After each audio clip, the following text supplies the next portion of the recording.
घरात भाडेकरू म्हणून राहायला आलेल्या जिम ट्रेनर तरुणानं एका अल्पवयीन मुलीवर अत्याचार केल्याचा संतापजनक प्रकार नागपुरातील प्रतापनगर पोलीस ठाण्याअंतर्गत घडला।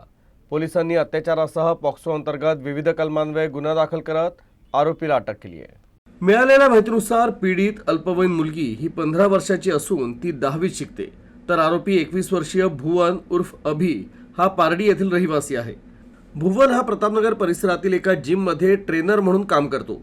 काही दिवसांपूर्वी आरोपी पीडितीच्या शेजारी भाडेकरू म्हणून राहत होता। दरम्यान तो अल्पवयीन मुलीला भेटला आणि मोबाईल नंबरची देवाणघेवाण झाली। सुरुवातीला ते दोघे फोनवर बोलू लागले आणि नंतर अल्पवयीन मुलीला प्रेमाच्या जाळ्यात अडकवल्यानंतर आरोपी तिच्या घरात भाड्यानं खोलीत राहायला गेला। घटनेच्या दिवशी पीडितेच्या वडिलांनी त्याला मुलीच्या खोलीतून बाहेर पडताना पाहिलं।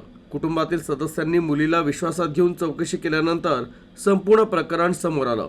आरोपी काही काळापासून अल्पवयीन मुलीशी जबरदस्तीनं शारीरिक संबंध ठेवत होता आणि जर तिनं ही माहिती कुणालाही सांगितली तर तिच्या कुटुंबाला जीवे मारण्याचीही धमकी देत होता। त्यामुळे मुलीनं ही बाब कुणालाही सांगितली नाही, तर पोलिसांनी आरोपीला अटक केली आहे।